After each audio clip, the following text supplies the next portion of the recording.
Hello, everybody. My name is Mike Lagerquist. I'm here at Mind, Faith, and Action. And today we're going to learn a little bit more about, as you can see on the screen, Blue Earth County solid waste programs. That will include a lot about the recycling programs in Mankato and in some of the other areas around Mankato. Presenting today, we've got Molly Kjellesvig with the Blue Earth County Government Recycling Specialist. She is going to go through some of these things with us. We will not see Molly's face. That's not a personal thing. That's just the technology that she's got. And we'll be sharing the PowerPoint that she's got on the screen. So with that, you can take it over, Molly. Hi, thanks for having me. So as Mike said, my name is Molly Kjellesvig. I am the county's recycling specialist, and I've been with the county for about 2.5 years now. I'm tasked to oversee the recycling contract for the recycling center, educate the public, and also run the county's solid waste programs. So today I'll be speaking to you guys about the county solid waste programs, how recycling markets have been affected in the past few years, and what you as residents can do to help tackle contamination. The county owns 3 solid waste facilities.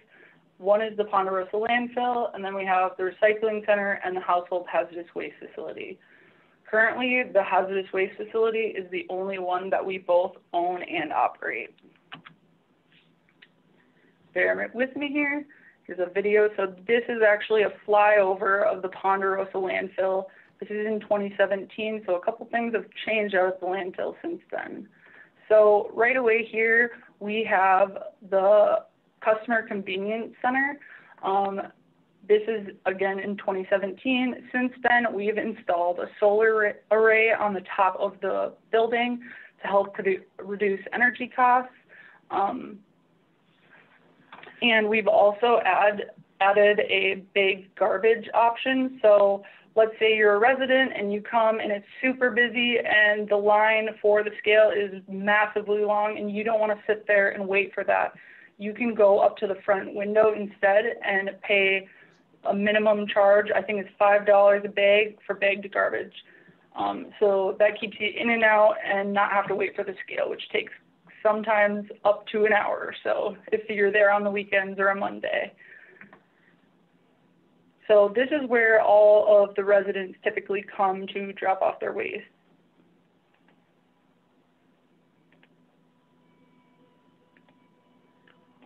And here, so this is a field that is currently out of production. We have a couple fields on the land surrounding the landfill. We've taken them out of production and we've actually planted CRP, so we planted native grasses there to help encourage wildlife. So when the landfill's gone, we'll have restored the natural habitat around the area.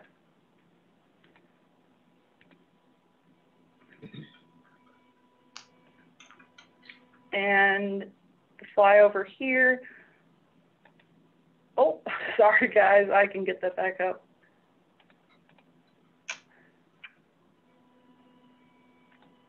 So here is an active cell.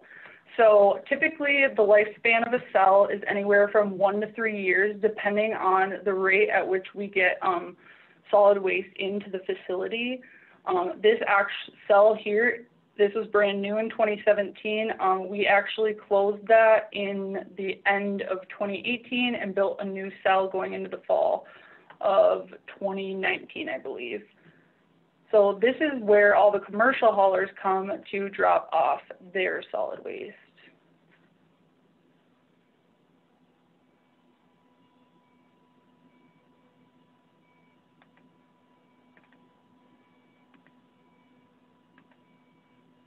Over here we have the ash landfill. This is owned by Xcel Energy. This is where they bring all their ash from their incinerator, which I'll talk more about in a little bit. They also built a brand new cell right in this area. And here you see some little ponds. So those are actually what we call our leachate ponds. So leachate is basically the wastewater that trickles down through the waste as it's decomposing. This we usually bring to the wastewater treatment plant to be treated. This last year we actually installed, so our new cell is located in this area, and it's in the saddle. We installed lines from the Leachate Pond into the current new cell. We are starting this new thing in 2021 here called Leachate Recirculation, and it's where we pump the water from the Leachate Pond back into our active cell to help decompose the waste faster. So overall, that is pretty much the landfill for you. So here you can see our customer convenience center. We provide a lot of different programs at the landfill. In 2019, we started a new program, free shredding services. So you can drop off your documents to be shredded there. They're in secured lock boxes, and we make sure that we have cameras on it watching people as they shred it. And we can shred it while people are watching too as well. Another program we started in 2019 was the discounted electronic recycling.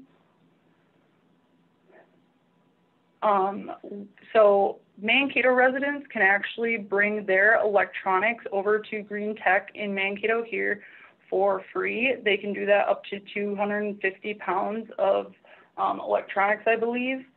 But otherwise, if you're a greater Blue Earth County member, you can bring it out to the landfill, and we charge $5 a piece for the first 5 items, and then $10 a piece for anything over. It's actually a state law that you have to recycle electronics that contain screens. There are chemicals within the screens that need to be disposed of properly, so it takes careful recycling of that. We also provide other recycling opportunities at the landfill. Here you can see we have a roll-off. That's where we take traditional recycling. So let's say you're living out in the country and you're coming here to drop off your waste in this area over here. You can stop and drop off your recycling as well, which is free. We also recycle scrap metal and tires and batteries. Over here is a giant pile of mattresses. So we started a new mattress recycling program in 2019. We take this all over to a mattress recycler, and they deconstruct the entire mattress to be able to recycle all the materials within the mattress. Another area in here is the product reuse area. You can't see that, but when people drop off garbage, there's a lot of times really nice items like furniture and whatnot that can be pulled from the garbage pile. I know it sounds gross, but it's pretty clean, but we pull that out so that residents can be able to take furniture and other items that are in good condition back home and reuse them. This is where residents typically drop off their trash, and as I had mentioned, we installed solar panels on the roof of this building. This is our second facility. This is the Household Hazardous Waste Facility, or as we call it, the HHW. It opened in the 90s, and it's currently the only facility that is both owned and operated by Blue Earth County.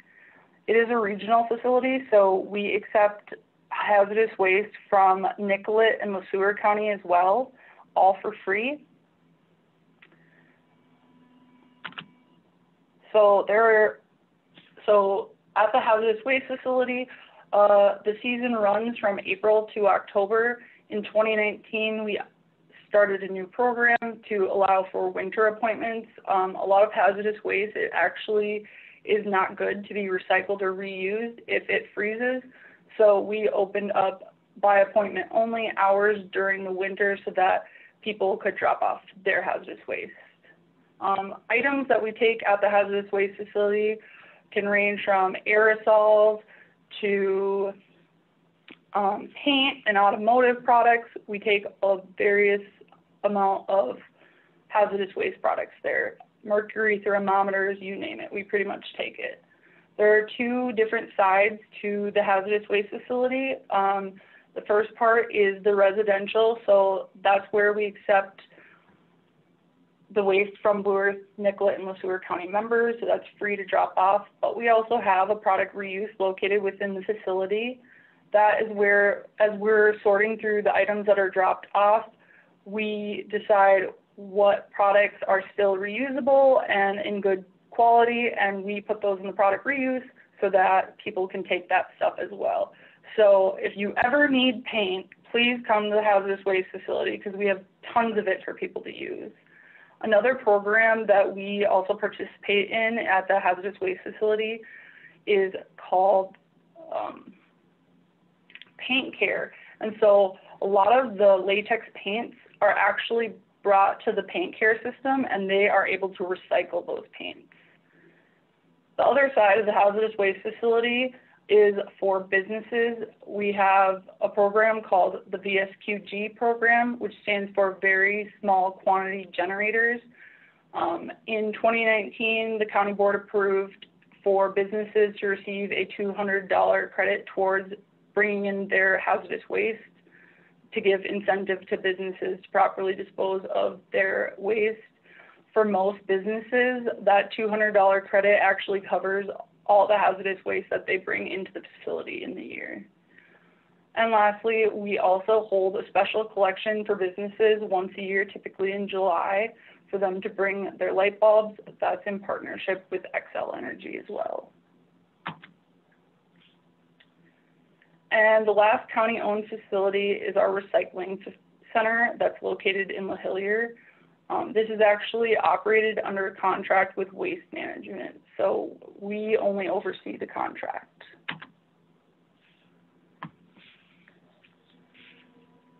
So the way our recycling system actually works in Blue Earth County is our recycling center is a transfer station. Residents and commercial haulers bring their recyclables there, and from there we pack them in a truck and they're transported to Waste Management's Recycle America MRF located in Minneapolis. That is where they sort through the recyclables and market them to be used by other manufacturers. So all of our recycling center does is collect. We don't sort anything. We provide two options for drop-off for residents. There's a drive-through through the facility that is open from 9 to 5 on weekdays and 9 to 1 on the weekend. Since a lot of people live not in Mankato and greater Blue Earth County, it takes a while for people to get into Mankato, and so we ensure that there are drop-off hours outside of that. So located in the front of the facility, we actually have 6-yard containers that people can drop off their recycling. The problem with that, though, is from Saturday until Monday, we don't have anybody on site, and so a lot of people feel that they can drop off their garbage in those recycling containers, and that is not at all what they're made for. So that's an issue that we've run into. There's also a drop-off in the back for commercial haulers. So all the municipalities within Blue Earth County, including the townships and government buildings, all take their recyclables all to the back of the facility. We also provide a couple other options for recycling. We provide textile recycling. So in the front of the building, there is a red bin that's located to the right of the door. We provide textile recycling. Textiles cannot be recycled in our traditional recycling system. They are recyclable, just not in our regular system.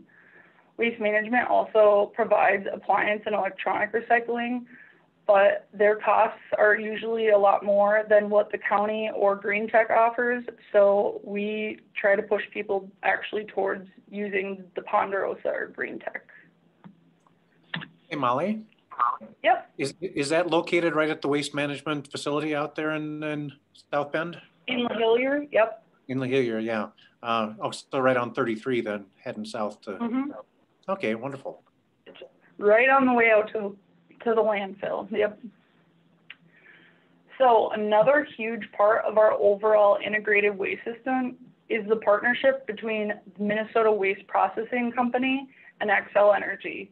They work together in conjunction to provide a waste energy system. We're only one of 7 counties that actually have a waste energy system in Minnesota. Xcel has another twin facility that is located in Red Wing. The life expectancy for this facility is coming to an end here pretty soon in the 2020s, and so they will have to look at retrofitting that if they want to continue to use the waste energy facility. So Minnesota Waste Processing is actually a subsidiary of LJP Waste and Recycling, so they work hand in hand. That is only a transfer station located out there, and the prices are usually for a resident a lot more expensive. There's a $30 minimum there versus a $5 minimum at the landfill, but overall it's better environmentally to bring your stuff to the incinerator versus the landfill. And I'll go on to explain that as well. So the way our waste to energy system works is Blue Earth County has asked that all municipalities and government buildings bring their waste. The haulers will pick up the waste from those municipalities, and it has to go to Minnesota Waste Processing Center, because on the waste hierarchy, which I'll talk more about in a little bit, it's higher up, and so we prefer that they bring their waste to the Waste Processing Center. From there, it's brought to the Minnesota Waste Processing, and they actually have upgraded their shredder, so they shred a majority of the waste on site there. Otherwise, it is shipped up to Newport, and we have a partnership with Ramsey, Washington County to use their RDF facility. RDF stands for refuse derived fuel, so that's what they're shredding, is they're shredding the waste to create a fuel source. So like I said, that's either shredded on site or it's brought to an RDF plant in Newport and then brought back to Mankato. The great part about this is that the Wilmarth power plant, actually all the waste that is burnt there provides energy for 20,000 homes in our area, so it has a great benefit to us. So we also provide environmental safeguards with the waste energy facility. So a lot of people in greater Blue Earth County, a lot of farmers like to use burn barrels. The state of Minnesota actually has banned burn barrels. We as a county have not yet, but we highly discourage using them. The difference between a burn barrel and a waste energy facility is that the waste energy facility, it's burned at a much higher temperature. So it's usually around 2,000 degrees that RDF is burned at the waste energy facility. So they burn any poisons that are produced while burning the garbage. Incinerators also have filters and other pollution control devices so that they prevent any harmful toxins from going in the air. That's it for facilities within our county. We used to have a compost facility. They are not currently in business, so we don't use that, but there is another compost program that I will talk about. So another program that the county facilitates is the drug take-back program. Blue Earth County has several bins up in the sheriff's office that people can bring their unwanted or unused pharmaceuticals. The Public Safety Center, City of Mankato, also has a collection site in their entrance as well. We take everything except for IV bags, chemo drugs, sharps, and infectious waste. Once this is all collected, it's taken to the Wilmarth power plant where it's incinerated. Another important program that was started by my predecessor was the sharps collection and disposal program. She had diabetes, and so it was important for her that the county had a program like this. And so she created a program with the Mankato Hy-Vees, Hilltop, and Riverfront. My department, Property and Environmental Resources, and our physical plant work together to ensure that we properly dispose of this stuff. You can bring your sharps to either of the Hy-Vees for $5 a container, and there's not really a limit on how big of a container. So helpful tip. So this is one of my favorite programs. I was the one that started this within the first couple months of me starting here at Blue Earth County. So Recycle Around the Holidays, we host a Christmas light collection. All the cities in Blue Earth County participate and host a bin or two to collect Christmas lights. This year, due to COVID, we were unable to have the city government host bins. So we had a collection bin at the Hazardous waste facility for 5 different days. And we collected a lot of lights, typically in a year. Typically in a year, we collect around 1 ton of Christmas lights, so that's about 2,000 pounds of Christmas lights. Besides that, Christmas and other holidays are huge times where there's a lot of contamination in the recycling. People are getting unwanted gifts and all this stuff that they're trying to dispose of. So contamination is a huge issue. So I created a Recycle Around the Holidays guide for residents to view so that they could see, like, where do I take my Christmas tree at the end of the year? Well, the city of Mankato has a program at a couple of the parks where you can bring your Christmas tree that they'll dispose. Mankato residents actually also can go out to Minnesota Paving and Materials out on 3rd Avenue to the compost facility. They have a yard waste facility. City of Mankato has an exclusive contract with them, so residents can bring their yard waste for free.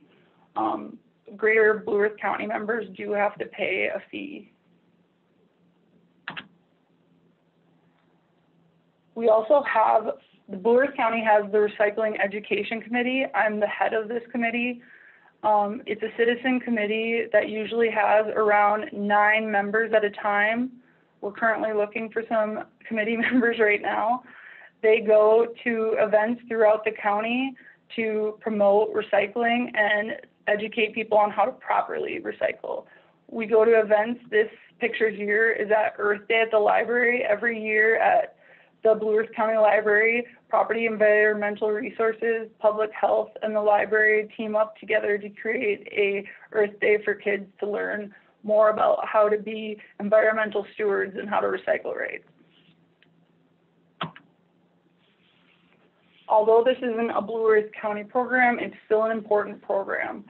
Mankato Zero Waste is a nonprofit organization that was created by 2 women from Mankato.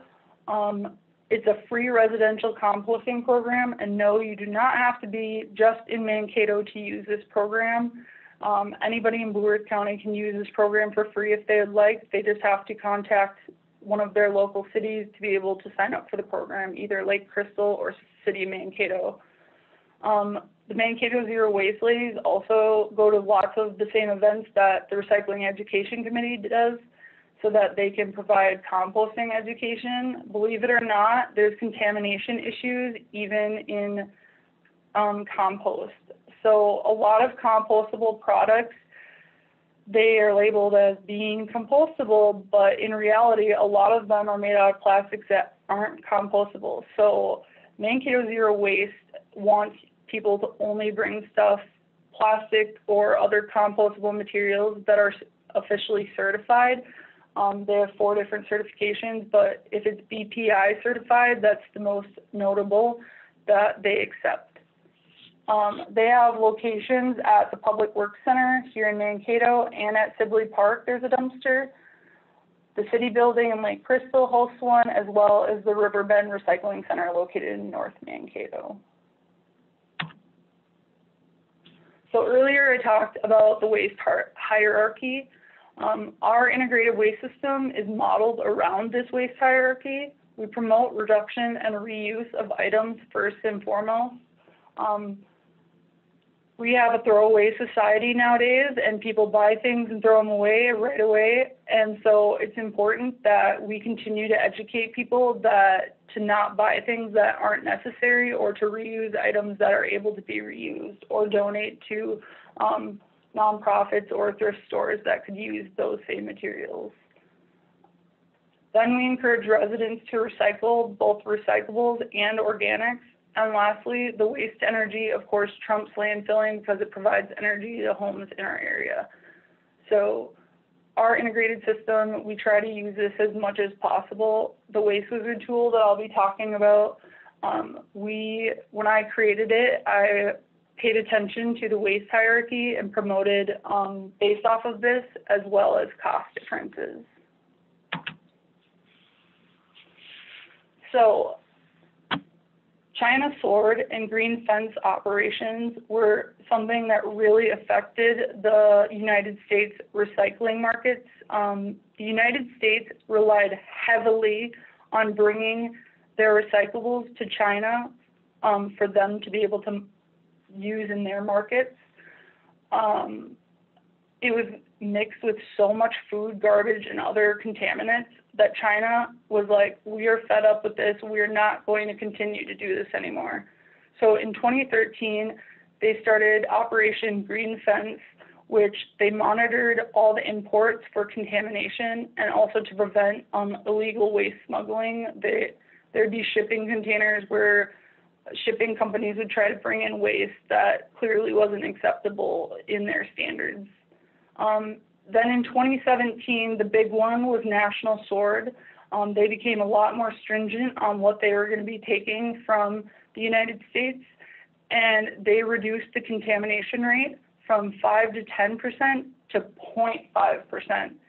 To have a 0.5% contamination rate is pretty much impossible in nowadays society. And then moving on from that, we started bringing our recyclables to other Southeast Asian countries. And they also then in 2019 decided that they were going to reject our recyclables as well.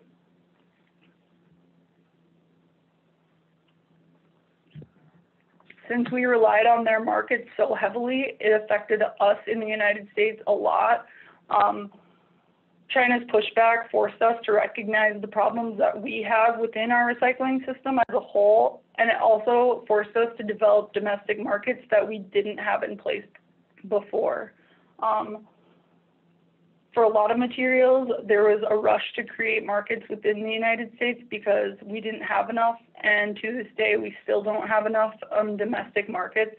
And so that's affecting the commodity prices, so what recyclers get for their commodities that they're selling.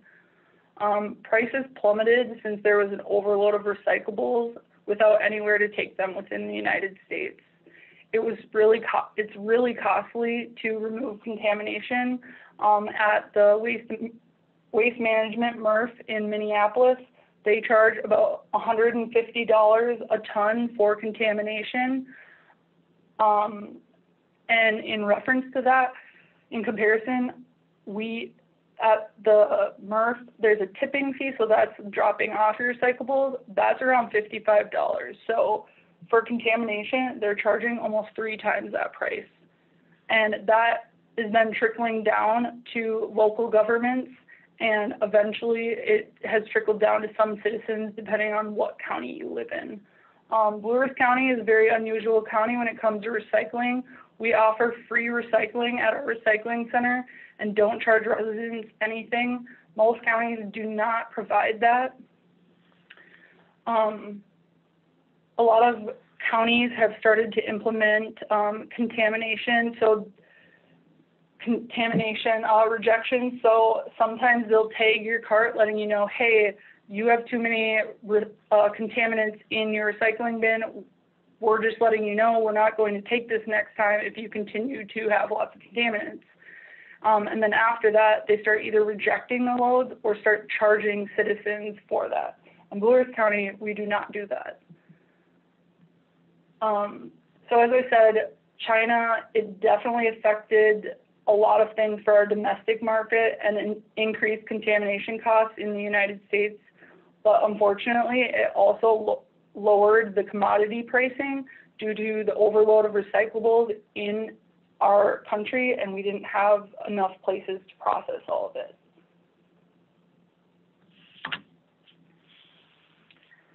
COVID also had an effect on recycling.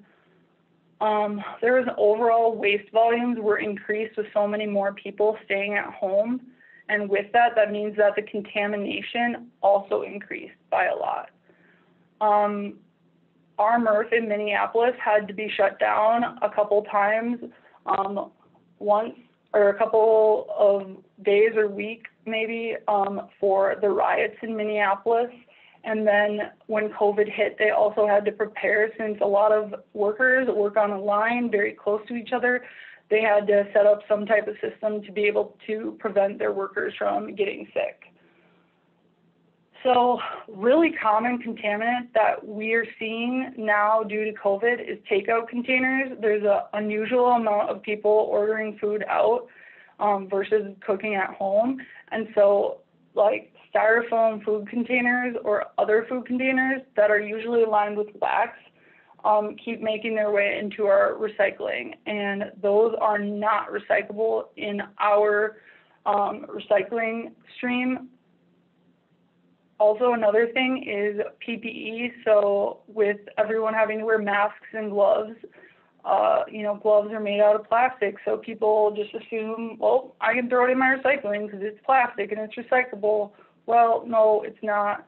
So that's another thing that we're very concerned about too, is just like PPE making its way into the traditional recycling. We also saw a ton of cardboard boxes come in because of so many people ordering online.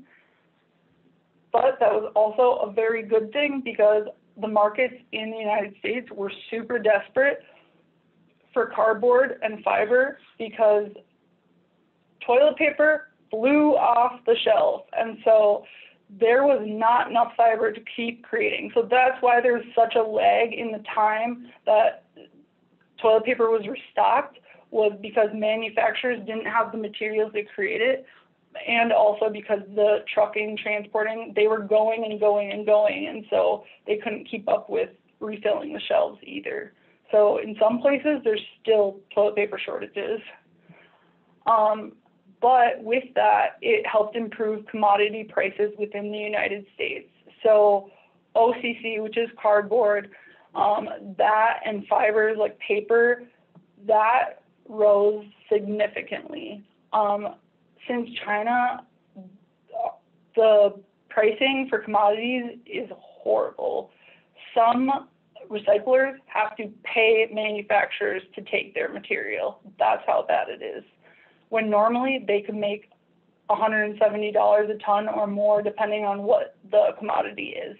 But right now we're seeing prices in less than $100, less than $50. So the commodity pricing is really not great right now for recyclers. So a huge problem we have is what's called wish cycling, and that's putting non-recyclable items in the recycling bin in the hopes that they will be recycled. So an example of that is plastics.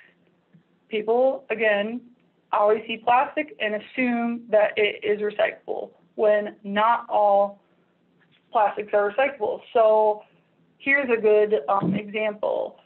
The recycling symbol that's located on a lot of plastics, people see that and they go, oh, that means I can recycle this item. And that is not the case. That recycling symbol there's a number within that recycling system or recycling symbol. And that tells us what type of plastic that is, whether it's polypropylene or styrofoam, whatever it is, or HDPE. So there are different plastics that we do not really accept in our traditional recycling stream because there are zero markets for it and nobody wants it, and it's not really something that's easily recyclable. So what contaminants are we seeing in our recycling system that are a problem? The number one thing is plastic bags. I cannot emphasize this enough. They are destructive to our recycling system. At the MRFs, they get tangled in the sorting equipment and they have to stop sorting and shut down the whole thing just pretty much every single hour for workers to come down and have to cut the plastic bags out of the system, which puts them in danger as well. So it's in everyone's best interest to not put plastic bags in the recycling. But more than that, it's also super important that people dump their recyclables out of their plastic bags. That is the number one thing we're getting heckled by Waste Management is please have people dump their recyclables out of their bags. So if there's one takeaway from today, it's please do not recycle your bags. Another issue is food and liquid. If liquids get into, or food get into recyclables, it can contaminate the load and make it not usable. So that would have to then be thrown away if it's really, really bad. Another thing is tanglers, so cords, Christmas lights, and hangers.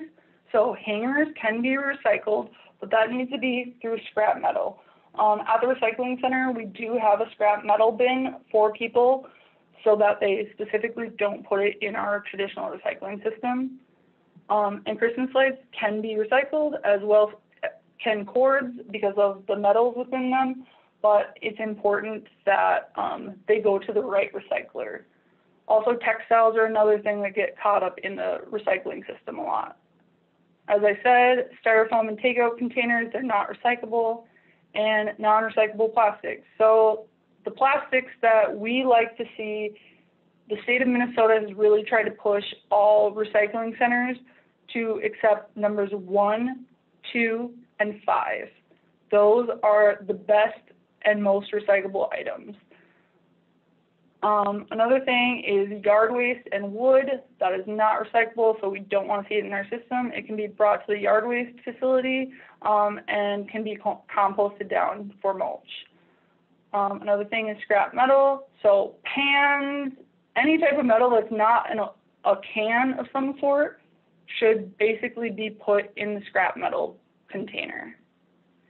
And as crazy as this is, diapers, they are also made of plastic.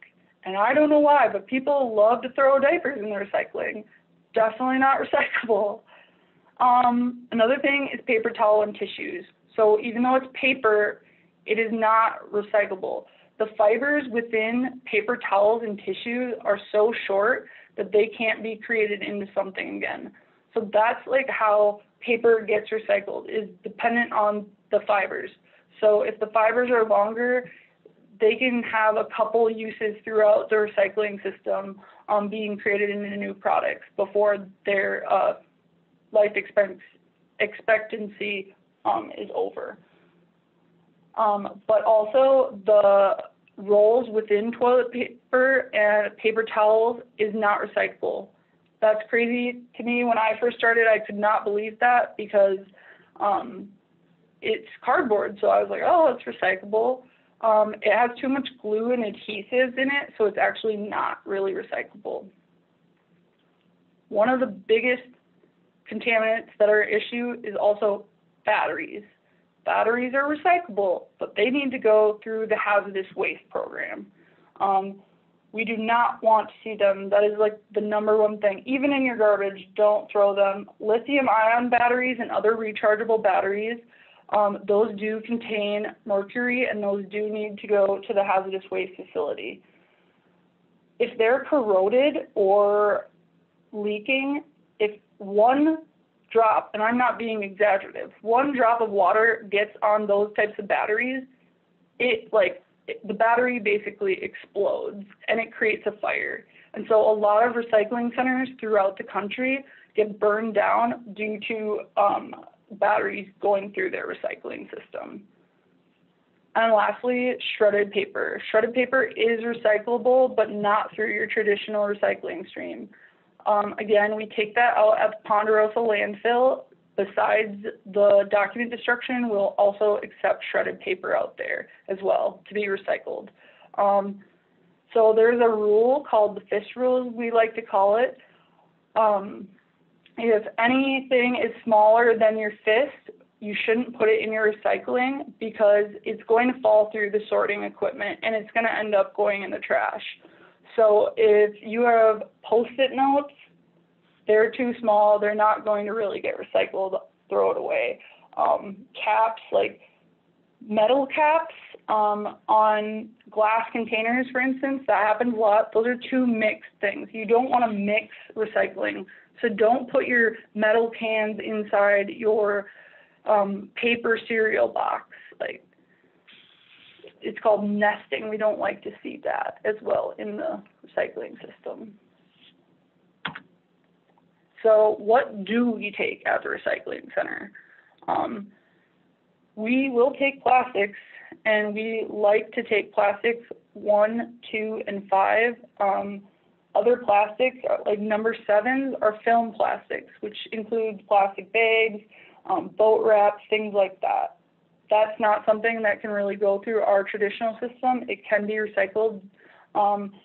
There are many companies throughout Blue Earth County, like you can go to Target or Fleet Farm or Walmart, and they usually have a bag collection system right at the beginning, so you can drop off your plastic bags to be recycled with the manufacturers. Another thing is cardboard. That is one of the most valuable recyclables there is. Mixed paper, magazines and books, metal cans, and glass. And when I say glass, I just mean glass beverage containers. People see mason jars and think that that is also recyclable. That has to be heated to a very different degree than the rest of the recyclable glass, and so it cannot be recycled through our traditional system. Molly, I didn't see it listed there specifically, but I think, was Jean Lundquist your predecessor? Yep. Yeah, she said something about pizza boxes. Are cardboard pizza boxes recyclable? So with cardboard pizza boxes, if it doesn't have grease on it, we'd love to have it. So let's say half of your pizza box has grease and the other doesn't. You can just rip it down a half, throw the top half in the recycling, and throw the other half in the compost, preferably, or your trash, because that can be composted down. So can coffee filters and coffee grounds, stuff like that. Okay. And paper towels, those are also recyclable through composting. I figured grease was the key thing there. Yeah. So, like you said, they are recyclable as long as there's not heavy amounts of grease on them. So, what can you guys all do as citizens to kind of help us prevent contamination within our recycling? It's really important to educate yourself. Every single county, city, state, we all have different recycling systems. I'm a part of a group called SEMREX, which is Southeastern Minnesota Recyclers Exchange. It is all the southeastern Minnesota counties. We work together to market and sell our recyclables, but we also learn about programming with each other and come up with great ideas. Waste Wizard was one of them. But it's really important to just take time to sit down and figure out what your city or county's recycling center will take. It's really important so that you recycle right. As I said before, empty your recyclables. Make sure to dump them out of your plastic bags. And if you can, try to attend a recycling education event. Like I said, we can be seen throughout the county at various events and the farmers market. And it's really important to tell a friend about recycling and how important it is. One of our committee members, she joined the committee to educate people about it because her daughter was so passionate, and so it was important to her too. And so she joined the committee to help spread the word. One of my favorite accomplishments since being here is the Waste Wizard tool. This tool is literal magic. There are 600 items on this tool that you can look up how to recycle or throw this away within our county. It is specific to Blue Earth County, but a lot of other counties do have the Waste Wizard. I know Nicollet County has a Waste Wizard for their system. Even though North Mankato is right next to Mankato, they have a different recycling system than we do. Hang on there for a second. I need to get this tool up.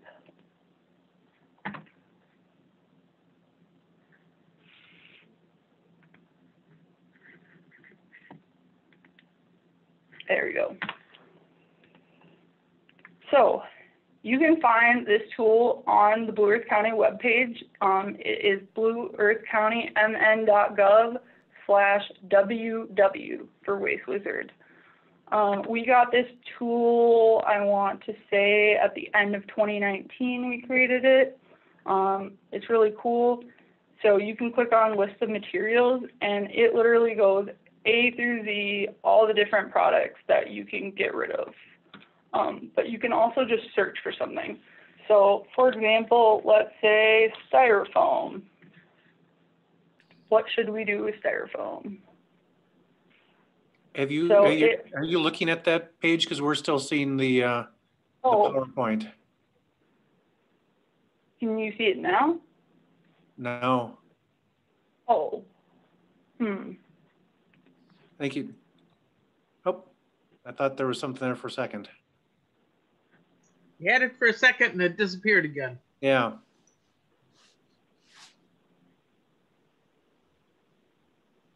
Tell me if you guys can see it at all. I'm trying to move it around. Yeah, if you're done with the PowerPoint, maybe you just want to close that off, or at least minimize it. Yeah, I can do that. Okay. Oh. Because now we're back to the Zoom part. Okay, 1 second. Why did that zoom out that much? Oh, here we go. Sorry, hang on with me. Even though I'm a millennial, I'm not perfect at this stuff. As I say, a presentation without a tech error is not a presentation. Oh, the screen is freezing up. No.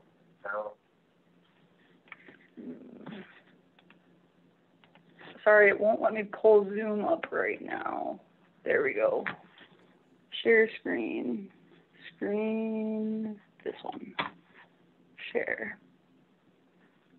There we go. There we go. Okay. So we'll start that again since you guys didn't really see that part. So as I said, there's a list of materials, A through Z. You click on whatever and it'll tell you all the different items under that letter that you can dispose of within our county. You can search, so let's say you want to look up Styrofoam.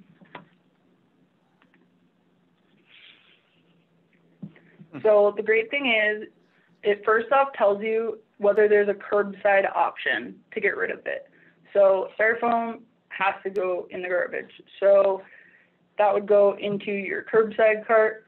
But let's say you're a greater Blue Earth County resident and you don't have a garbage cart, they can bring it into either Minnesota Waste Processing or Ponderosa Landfill. So it will give you options for drop off as well.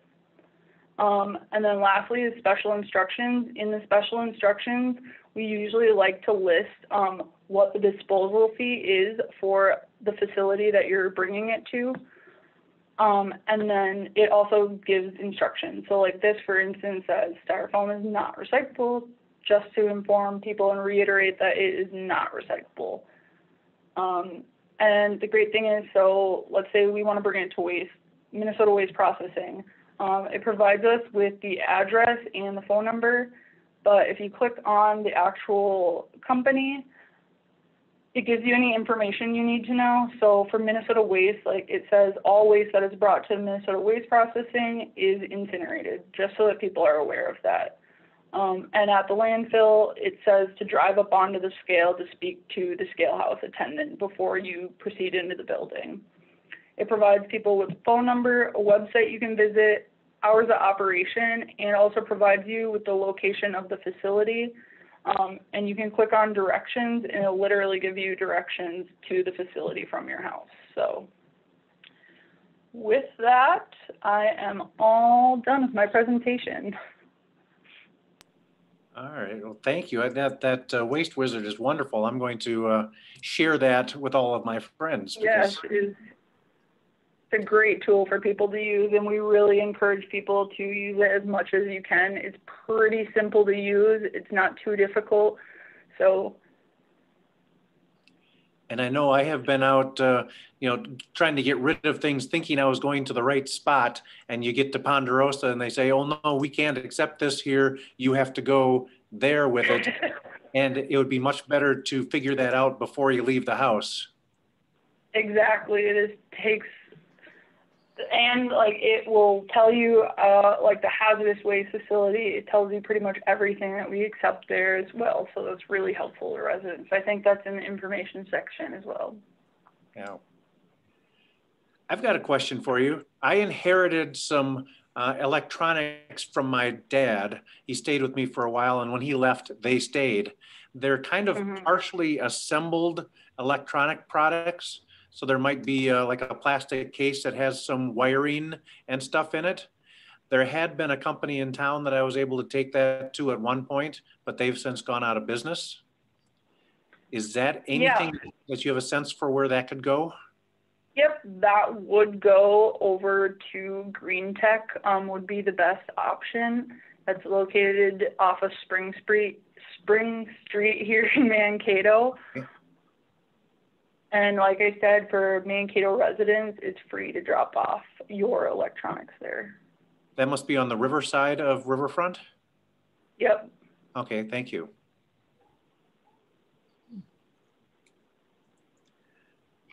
If other people don't have questions, I've got plenty. So,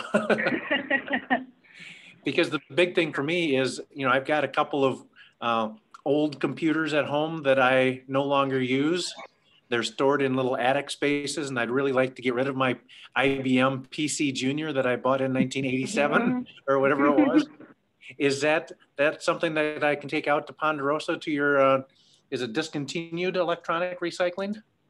It's recycle or discounted. Yep.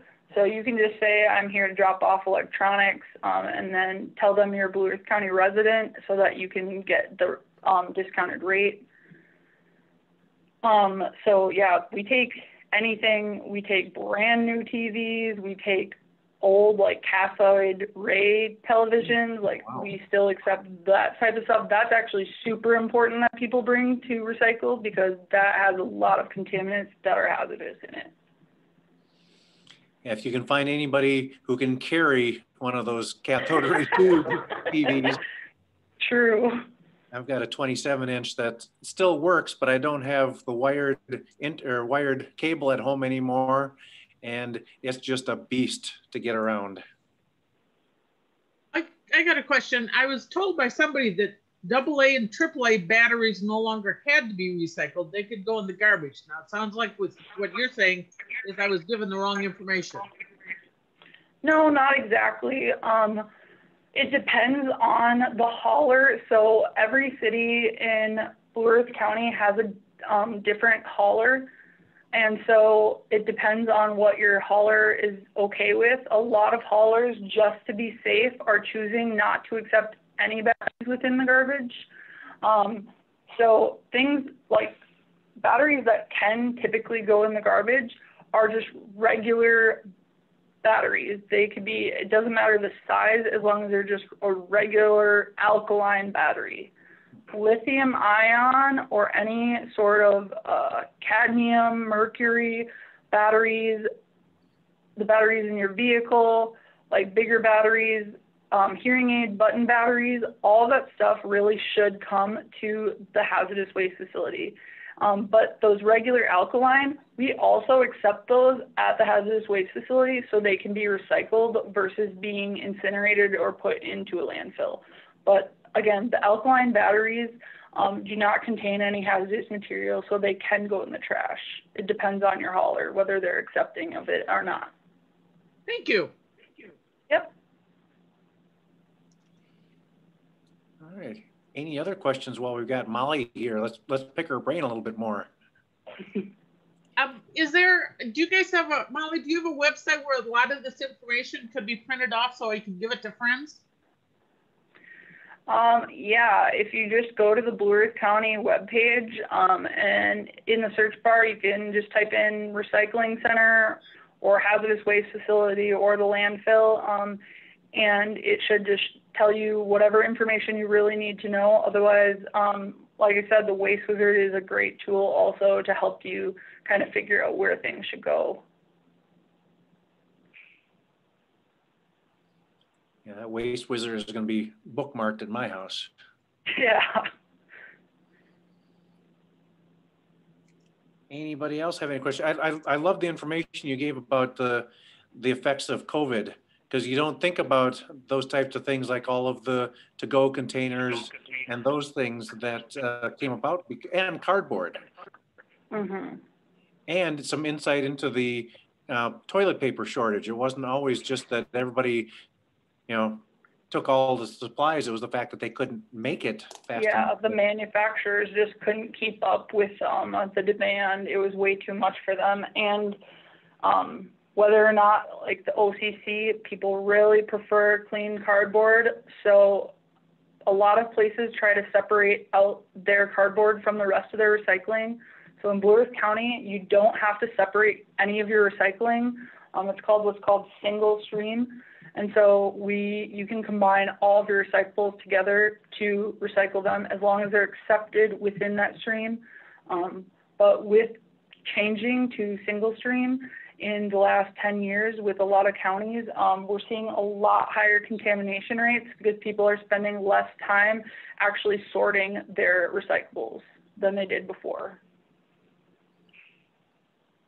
Is there anything we can do to help build up those markets for some of those recyclables besides recycling, to build up the supply that goes in to make it more worthwhile for them to do?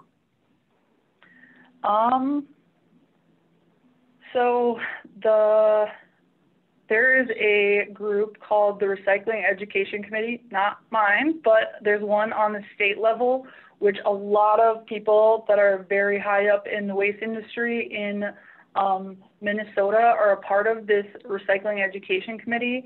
And they also created a market development team through the MPCA for them to start creating markets within the United States.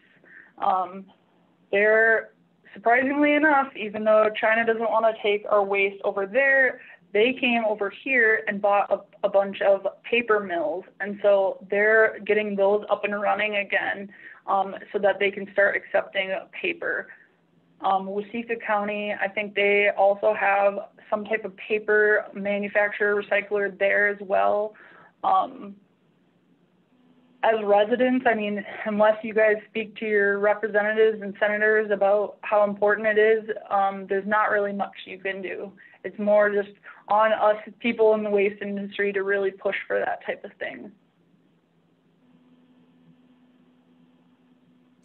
Well, we appreciate that, but it seems unfair that it all falls onto you guys. We're the professionals. It's our job. All right. Well, does anybody else have any questions? Yeah. When you're talking about cardboard, are you talking about just like cardboard boxes that stuff comes in, or I mean, like shipping boxes, or because I've been any item, food item, as long as the cardboard is clean and dry, I save that and I recycle it. Is that all right? Yeah, that is perfectly all right. The only type of like cardboard-like material, so there, a lot of your cereal boxes and any like frozen food boxes, it's not actually called cardboard, it's called boxboard or paperboard. And that is typically always recyclable.